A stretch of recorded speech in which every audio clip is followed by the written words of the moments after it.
ministro Burgos se fue de su cargo el destituido intendente de la Araucanía. Matrimonio de adultos mayores y su pequeño nieto fueron víctimas de un nuevo portonazo.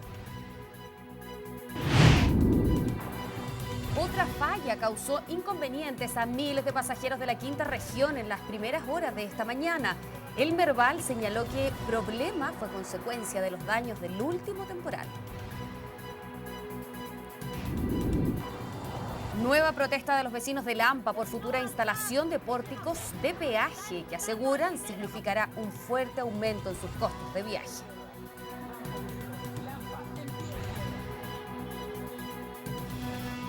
¿Qué tal? ¿Cómo están? Bienvenidos a la edición central de UCB Televisión Noticias.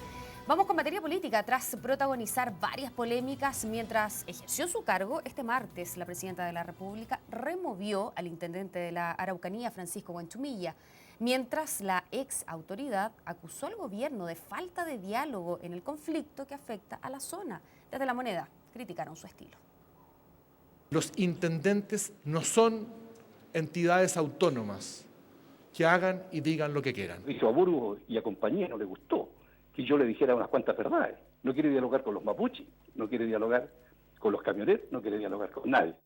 Luego que por instrucción de la presidenta Jorge Burgos le pidiera este martes la renuncia a Francisco Huenchumilla, los roces entre el ministro del Interior y el ahora exintendente de la Araucanía salieron a flote. La agenda propia de la autoridad saliente, las polémicas que protagonizó y la propuesta de un plan para destrabar el conflicto en la 9ª región son los hechos que habrían terminado por costarle el cargo. Huenchumilla se defiende y acusa al gobierno de no tener disposición al diálogo. Lo que yo estoy señalando es que tenemos una discrepancia con el gobierno respecto de la forma como yo internamente he planteado hace mucho tiempo la forma de resolver este problema que hoy día se traduce en un documento, y eso es al parecer lo que no le gusta al actual ministro del Interior. Sería raro que un intendente regional que tiene un juicio de reproche tan grave, que forma parte de un gobierno que no busca el diálogo, no se vaya antes. Descubrió ahora que nosotros no buscamos el diálogo porque se le pidió la renuncia. Huenchumilla señala que comprometió la entrega de una propuesta para solucionar el conflicto en la Araucanía, reconocer a Chile como Estado plurinacional, la entrega de tierras a los mapuches y el fin de la lógica policial para encarar el problema eran parte de las ideas que, según el exintendente, no alcanzó a entregar.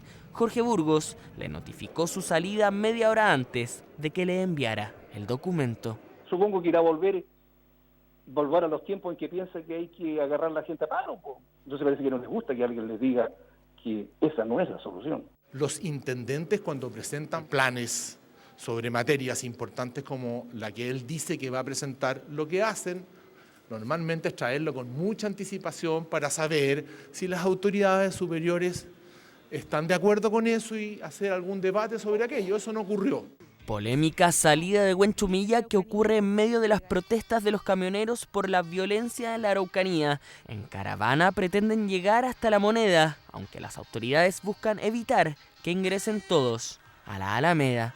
Lo que tiene que hacer el gobierno es dejarlos pasar, pues se manifiestan, van con sus camiones, hablan, dicen sus cosas, lo escuchan, se van y se acabó el problema.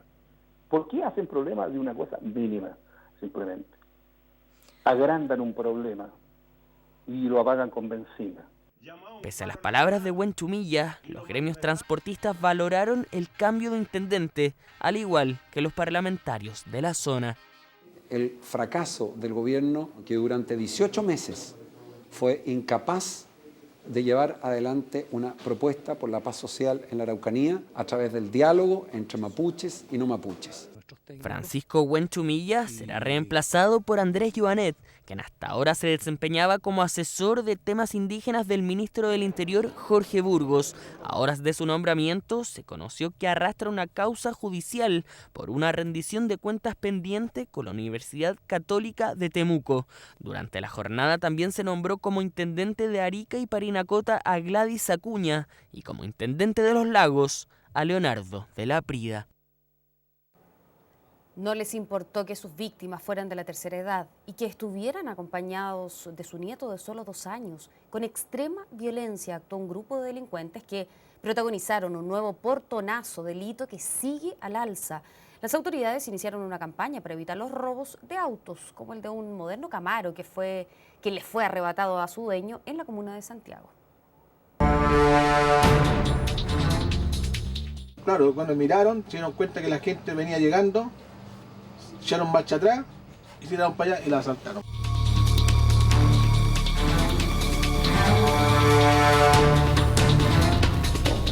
Pasó el vehículo por encima de la vecina.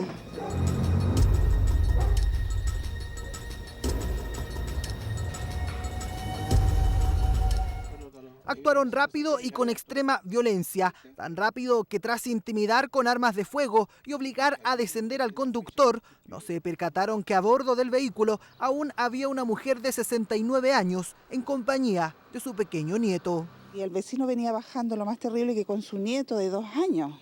Y el niño quedó totalmente también bien traumado y con golpes de la caída y todo.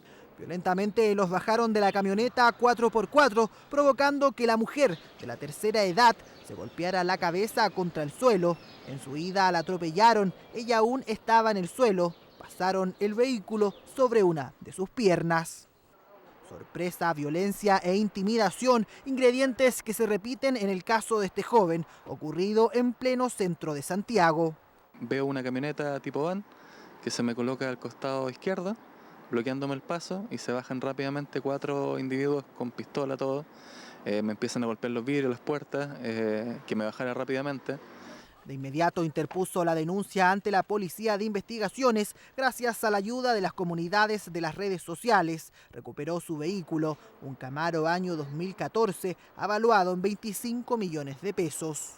Ahora están operando las comunidades de Facebook, que ayudó bastante en este procedimiento, el cual facilitó llegar al lugar rápidamente, ya que un civil comunicó, digamos, a personal policial que dicho vehículo se encontraba en la vía pública en La Granja.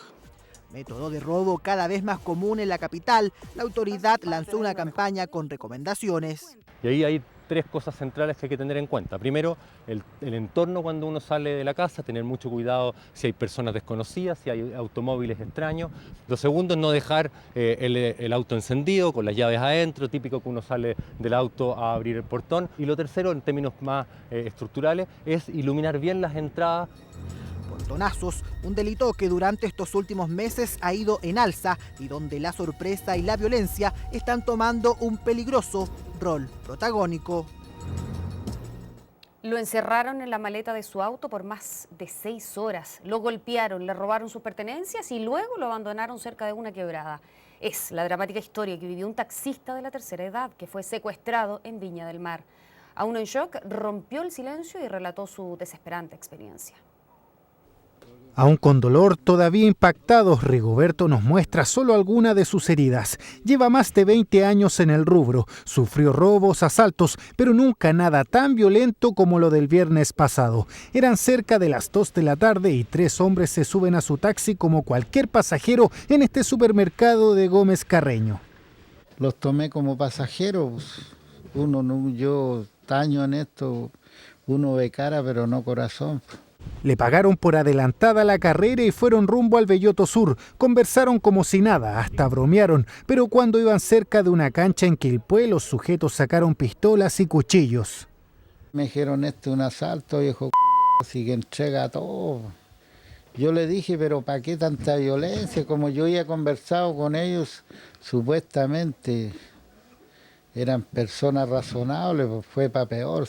A punta de golpes, Rigoberto entregó su reloj, un celular, una chaqueta, sus anillos y 50.000 pesos. Pero eso no era todo. Los delincuentes lo encerraron en la maletera del auto. No, le dije, yo no me voy a meter a la maleta. Si quieren me disparan, me matan y ahí me meten muerto adentro, pues yo no me voy a meter. Recorrieron la ciudad. Fueron 6 angustiantes horas donde este hombre tuvo que aguantar en un pequeño espacio de la maleta. En el camino escuchó cómo asaltaron a una señora. También cuando compraron droga. Pasó mucho rato. Su familia preocupada lo salió a buscar. Yo lo andaba buscándolo, incluso nosotros, el auto se cruzó frente a nosotros. Pero iban muy rápido que no podíamos hacer nada. porque ya había uno que quería matarlo a toda costa, porque él lo identifica, dijo, para que no lo identifique este viejo tal por cual, lo vamos a matar. Pues ya hubo un procedimiento de persecución, lo vimos el auto, hasta que finalmente, tipo 19 horas, dejan el auto en una boca calle. Lo dejaron con el auto en esta calle sin salida del sector de Achupayas en Viña del Mar. Desesperado, Rigoberto pidió auxilio. Estaba transpirado, estaba golpeado aquí, estaba asustado. No se la oía nada, decía, hasta le pedía a Dios que me muriera porque no aguantaba más, vomitar, orinar, todo. No, sí fue tremendo. La víctima ahora está en reposo en su casa. Ya entregó los antecedentes a Carabineros. La CIP de esta comisaría está reuniendo los antecedentes necesarios para dar con los autores de este ilícito, ya que es un hecho totalmente aislado a nuestra realidad delictual de esta comisaría. A sus 69 años, Rigoberto piensa no trabajar más como taxista. Ahora comenzará un tratamiento psicológico para olvidar las angustiantes 6 horas en que fue secuestrado. Tras una negativa jornada en las bolsas globales, hoy los mercados se vieron animados por las medidas anunciadas en China. Las cifras y los vaivenes del gigante asiático han estado en el centro de las miradas y han causado temor entre los inversionistas. La presidenta Bachelet convocó a un consejo de gabinete para abordar esta crisis económica mundial. Un lunes para el olvido, un martes de leve respiro. Tras una jornada de desplome en las bolsas mundiales, hoy hubo un mejor ánimo entre los inversionistas. Todo gracias a las medidas económicas adoptadas en China, y es que las cifras de crecimiento preocupan. Así, las autoridades de Pekín deciden bajar las tasas de interés y traen cierta calma. Sin embargo, las dudas sobre el futuro de China están instaladas y en nuestro país ya hacen eco. Eso sí, el gobierno sostiene que estamos preparados ante la volatilidad. Tenemos una institución muy potente como el Banco Central, tenemos una regla fiscal que ha funcionado muy bien, tenemos recursos que nos permiten afrontar este tipo de situaciones y también tenemos un sistema financiero muy bien regulado. Las medidas en China contagiaban también a los mercados emergentes como Chile, donde la Bolsa de Santiago vivió una positiva jornada. Por otro lado, el dólar no frena su escalada. La divisa estadounidense cerró en máximos de 12 años, alcanzando los 703 pesos, lo que se debe en parte a la incierta situación externa. Y el tercer impacto es la caída del precio del cobre, que como sabemos está cerca de $2 la libra, y a mí no me extrañaría que llegara a $2 y por lo tanto el tipo de cambio en forma sostenida va a flotar arriba de los 700 pesos. Ante la incertidumbre por la economía mundial, la volatilidad de los mercados, el alza del dólar, ha surgido una duda. ¿Es el momento de cambiarse de fondo de pensión? Yo creo que esa decisión tiene que hacerse con un criterio de largo plazo. Esas decisiones no se pueden tomar al calor de un movimiento del mercado de un día en particular, porque la verdad es imposible predecir qué va a ocurrir mañana. Esto es lo mismo que cuando uno toma decisiones cuando uno está enojado. Uno nunca puede tomar una decisión financiera de vender sus títulos, ya sean de renta variable o renta fija, en el medio de una turbulencia. Llamados a la calma frente a la agitación que se vio levemente apaciguada este martes, donde los inversionistas estaban de mejor ánimo, pero aún con los ojos puestos en el incierto panorama de China.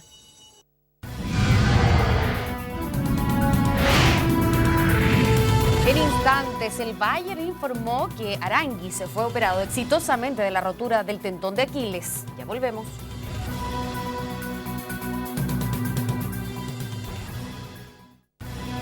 Ya estamos de regreso para seguir revisando las principales informaciones de esta jornada. 14 días a más de 700 metros de profundidad cumplieron los 73 mineros de Curanilahue que protestan por el no pago de salarios y cotizaciones previsionales. El gobierno llamó a deponer la medida de presión sin claudicar en sus objetivos. Yo quiero que le transmita esto a la presidenta, que hay 173 trabajadores dispuestos a dar su vida porque esta cuestión se solucione. Es el desesperado llamado de este hombre que representa a los más de 70 mineros del carbón que decidieron atrincherarse en el que por años ha sido su lugar de trabajo, una protesta a más de 700 metros bajo tierra. No solamente nosotros estamos sufriendo, sino que nuestra familia, nuestros hijos, aquí hay muchos compañeros que tienen más de 2, 3, 4, 5 hijos y no sabemos si es que tienen pan en su hogar porque hemos permanecido aquí. Desde hace 14 días los trabajadores se encuentran en huelga, reclaman por el no pago de sus sueldos, cotizaciones previsionales y leyes sociales. no se le ha tomado el peso a la gran necesidad, a la necesidad real que tenemos nosotros como trabajadores. Porque no es justo de que de aquí salga un minero muerto para que recién ellos puedan hacer algo. Es injusto lo que están haciendo. Pedimos su sueldo y lo que les deben, nada más. No les pedimos limosna a nadie. Que el gobierno se ponga las pilas con nosotros, con el agua. Una protesta que con el paso de los días y sumada a la indiferencia de la empresa se ha ido radicalizando. Los mineros cerraron los accesos a la mina y se niegan a recibir agua y comida. El gobierno llama a dialogar. No estamos de acuerdo con esta medida de presión sin perjuicio que entendemos los objetivos que ellos tienen y los compartimos. Nosotros los invitamos a deponer esta actitud en una mirada estrictamente relacionada con la seguridad. Eso no significa claudicar en los objetivos que ellos tienen.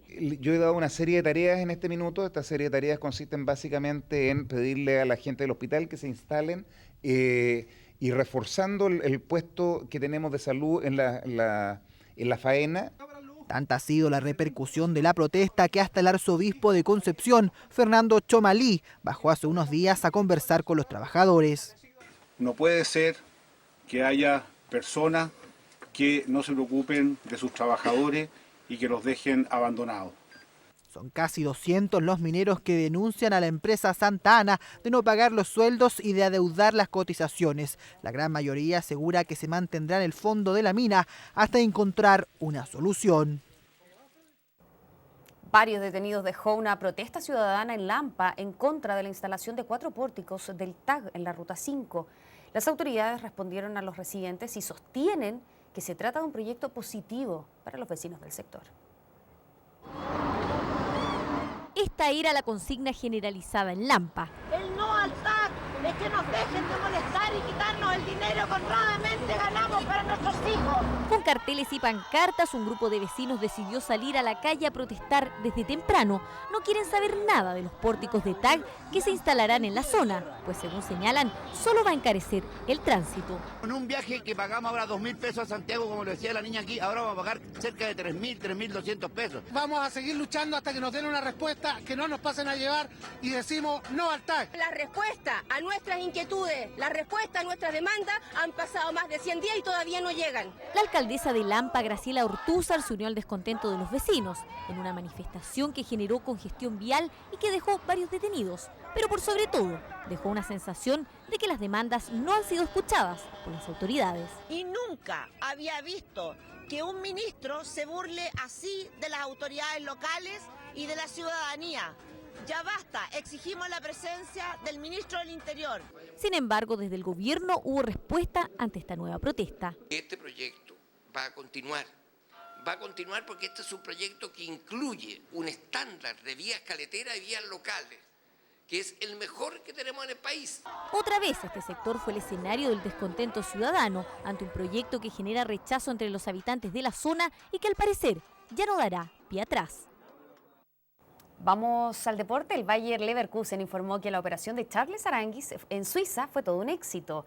El volante nacional, que el pasado jueves sufrió la rotura de su tendón de Aquiles, fue intervenido este martes en Basilea y ahora deberá comenzar una lenta rehabilitación que tardará al menos 6 meses.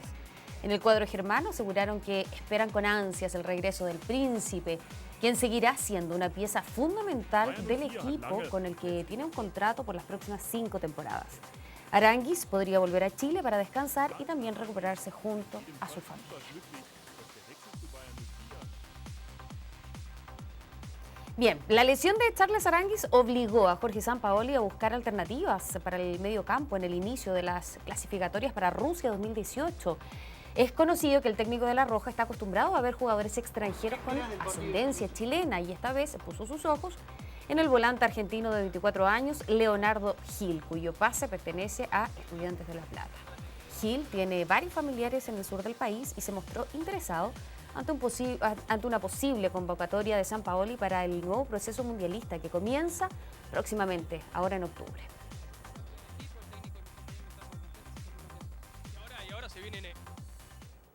Y en materia internacional, la policía de Alemania se enfrentó a un grupo de neonazis que repudiaron la llegada de los nuevos inmigrantes al país. La canciller Angela Merkel rechazó los actos xenófobos de los grupos de ultraderecha e hizo un llamado a la Unión Europea para recibir a los miles de refugiados.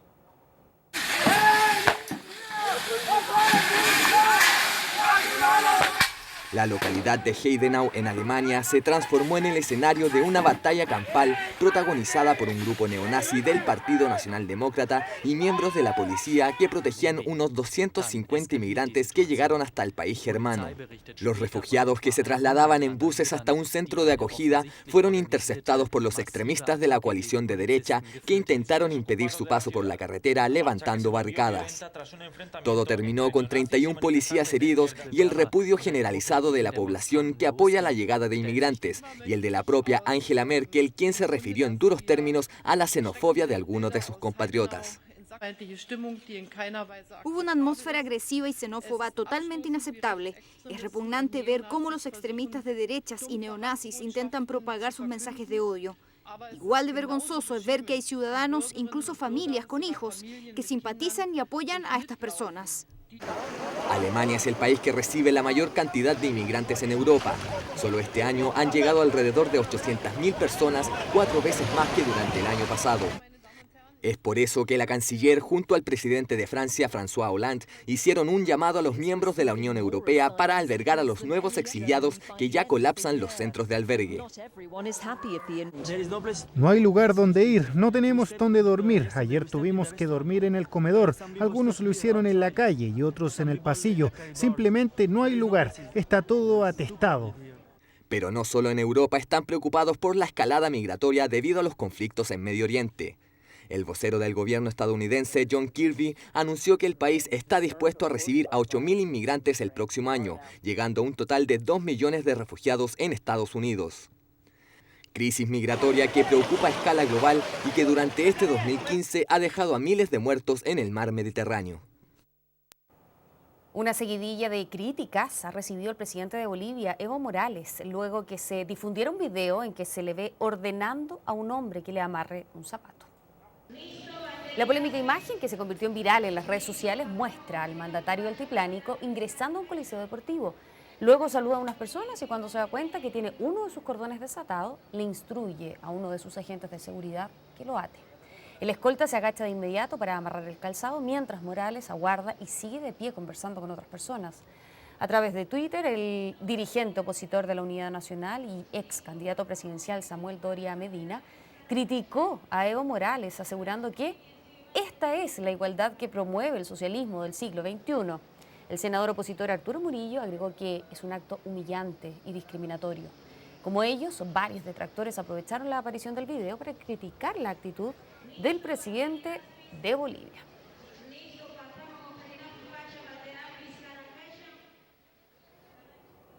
De vuelta a nuestro país, el tradicional borde costero de Viña del Mar fue otra de las víctimas de las marejadas que azotaron el litoral central. Parte de las playas perdieron y el municipio deberá realizar una millonaria inversión para recuperar este paseo. Las obras ya comenzaron y deberían estar listas antes de que empiece la temporada de verano. Era la clásica imagen turística de la Ciudad Jardín, el sector de las Salinas y la Avenida Perú, donde los turistas podían pasear y hacer deporte a un costado del mar. Pero ahora las cosas cambiaron. Las fuertes marejadas registradas a comienzos de agosto socavaron el terreno y se llevaron la mitad de la playa. Las olas recuperaron el terreno perdido. Este es el actual panorama del borde costero de la Ciudad Jardín. Y el mar después en algún momento tiene que volver, pues. ¿Cómo ocurrió ahora? Como ocurrió ahora, y en realidad, bueno, todas estas construcciones son puras cosas turísticas. ¿Qué le parece lo que pasó acá? Un desastre, pero ya se recuperará. Este era uno de los paseos más bonitos de Viña del Mar. Y lo va a seguir siendo, no les quepa duda. Un paseo que ahora es peligroso para los visitantes y quienes practican deporte, por lo que la municipalidad tuvo que demoler los miradores a un costado de la playa para evitar más deslizamientos. Estábamos muy orgullosos de este borde costero, era la plaza cívica donde la gente venía a pasear, a disfrutar, la familia, y por supuesto estaba tan bonito, y de ver que se siga deteriorando y echando abajo lo que nos costó tanto haber dejado en condiciones. Una inversión que en la primera etapa costará 400 millones de pesos y consistirá en recuperar la parte socavada, además del sector de la playa, antes de la llegada masiva de los turistas. El municipio de la Ciudad Jardín se encargará de la primera parte del proyecto y luego lo tomará la Dirección de Obras Portuarias, que también colaborará para mejorar la seguridad en esta zona. Significa recuperar todo el área de paseo. Posteriormente ya vienen los proyectos definitivos, se está trabajando con la Dirección de Obras Portuarias para lo que es un muro de defensa de todo el sector costero. Obras que en total durarán más de un año, pero el mejoramiento del borde costero debería estar terminado antes que comience la temporada de verano.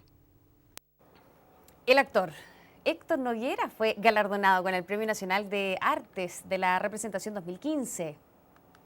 Con más de 50 años de carrera en telenovelas, teatro, cine y teleseries, Noguera ha interpretado varios y variados personajes, dando así una muestra innegable de su capacidad y versatilidad actoral. Héctor Tito Noguera, de 78 años, actor, director y dramaturgo, ha participado en más de 160 trabajos y durante varios años fue director del Teatro de la Universidad Católica, donde permaneció hasta 1995. De gran popularidad, su figura es ampliamente conocida en el país, especialmente por sus papeles en series de televisión. Sin embargo, mucho de su trabajo está vinculado a exitosas películas chilenas como El Chacal de Nahua el Toro, Subterra o La Frontera. Además, ha desempeñado un activo papel en el desarrollo y puesta en escena de obras del teatro clásico, así como de autores contemporáneos. Y por la mañana, la comisión había designado a Iván Núñez Prieto como ganador del Premio Nacional de Ciencias de la Educación 2015. Núñez Prieto es profesor de Historia y Geografía del Instituto Pedagógico de la Universidad de Chile, académico, investigador, ex asesor del Ministerio de Educación y representante del Mineduc en la Comisión Nacional de Formación de Docentes. Asimismo, participó en la elaboración y difusión de proyectos de ley como el Estatuto de la Profesión Docente y la reforma constitucional que estableció los 12 años de educación obligatoria, entre otras iniciativas legales. Otra vez, en menos de una semana, los habitantes de la región de Valparaíso sufrieron atrasos con el sistema de transportes. Ahora el metro presentó una falla y suspendió el servicio en plena hora punta. Paraderos llenos, pasajeros desinformados que no entendían lo que pasaba. El metro de Valparaíso dejó de funcionar y la gente debió extremar el ingenio para ver cómo llegaba a sus trabajos. Complicada, sí. Así que vamos a tener que esperar un poco y tal vez irnos como en la pisadera. O sea, hay más gente en los paraderos y las micros van llenas, como usted puede ver. No, mal, todavía estoy esperando micro. ¿Cuánto rato lleva? Más de una hora, más. De acuerdo a lo que informó la empresa, la falla se produjo por la inestabilidad de la red por el sistema frontal que afectó a comienzos de mes. Eso significa que quedó la central donde se controla la gestión de todos los trenes quedó ciega prácticamente. Entonces los trenes no pueden operar porque no hay comunicación con cada uno de los maquinistas que además están operando ahora manualmente porque tenemos todavía fallas electrónicas en toda la red. Colectivo o micro eran las únicas alternativas. Sin poder hacer más, nuevamente tuvieron que soportar largas horas de espera, tal como la semana pasada con el paro de 5.000 buses de la región. Atrasados, vamos al paraíso. Y justo lo pilló la lluvia.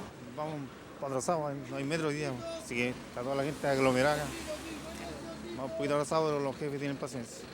El servicio estuvo suspendido por un par de horas. Paulatinamente el metro comenzó a funcionar. Esta falla afectó a cerca de 80.000 usuarios del Gran Valparaíso. Recuerde visitar ucbmedios.cl y podrá ver nuestros contenidos en cualquier parte y a la hora que usted quiera y prefiera. Ya volvemos.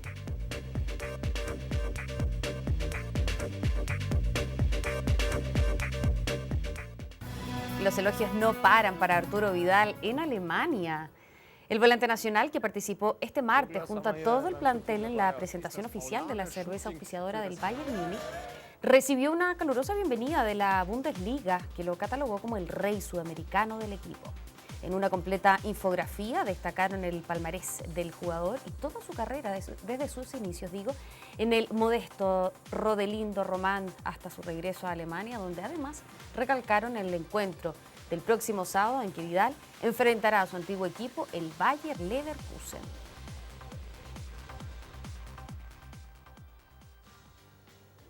Una inédita situación extradeportiva se vivió en el Mundial de Atletismo que se lleva a cabo en China.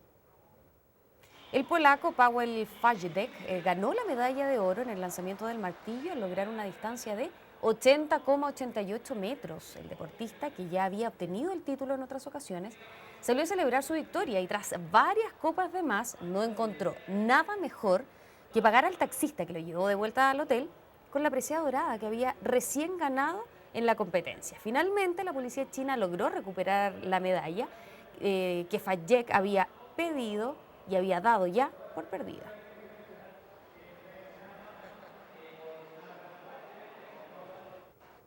Con una ceremonia en la sede del Senado en Santiago, a la que asistieron expresidentes y otras figuras históricas, se conmemoraron este martes los 30 años del Acuerdo Nacional para la Transición a la Plena Democracia. En la ocasión se habló de la posibilidad de generar un nuevo acuerdo nacional en medio de la crisis que se vive en el país.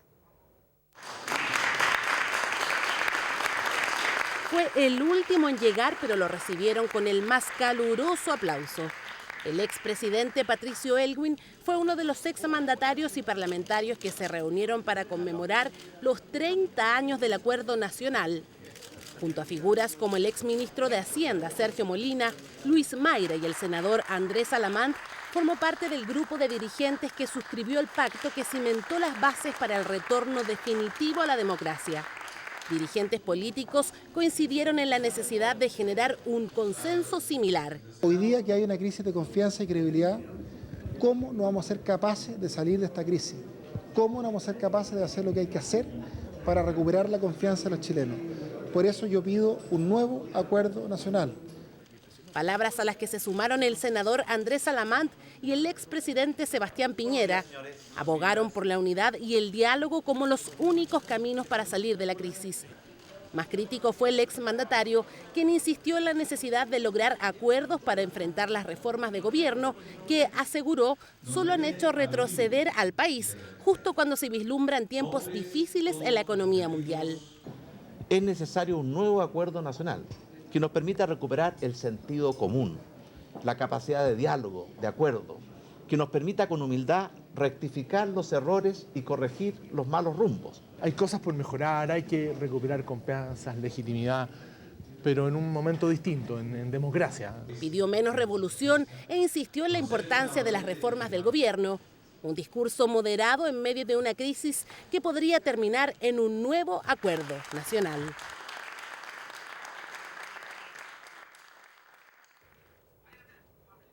Bien, vamos a revisar materia internacional. En Tucumán, serios incidentes se registraron por un presunto fraude electoral en la provincia de Tucumán. Esta y otras informaciones en la siguiente síntesis internacional. La noche de este lunes, cientos de personas agolparon en las afueras de la Casa de Gobierno de la provincia argentina de Tucumán para protestar contra los resultados de los comicios en los que el kirchnerismo retuvo la gobernación. Considerado un fraude por el electorado, quienes aseguran que no se han escrutado todas las urnas. De hecho, más de 40 fueron quemadas. El cuerpo de infantería dispersó a los manifestantes con gases lacrimógenos y balas de goma. Noche de violencia que tuvo repercusiones este martes. El jefe de policía de Tucumán, Dante Bustamante, fue imputado por la excesiva represión. La decisión de Venezuela de mantener cerrada la frontera con Colombia es indefinida, situación que obligó la deportación de al menos 1.000 personas. En la ciudad fronteriza de Cúcuta, en Colombia, se declaró estado de calamidad y se han habilitado albergues para los indocumentados. La decisión del presidente Nicolás Maduro de decretar estado de excepción se dio el viernes, luego que 3 militares venezolanos resultaran heridos en un incidente en San Antonio de Táchira, atribuido desde Caracas a paramilitares colombianos y contrabandistas. 3 años habían pasado, pero Icar no se había olvidado de quién fue su instructor y compañero durante la guerra de Afganistán.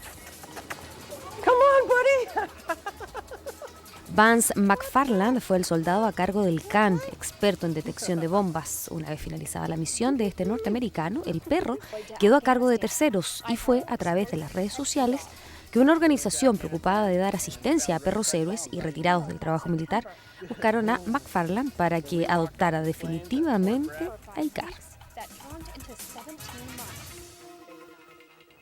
Hasta aquí la edición central, no se vaya, viene Gabriela Núñez y esto es noticia, que estén muy bien, nos vemos mañana.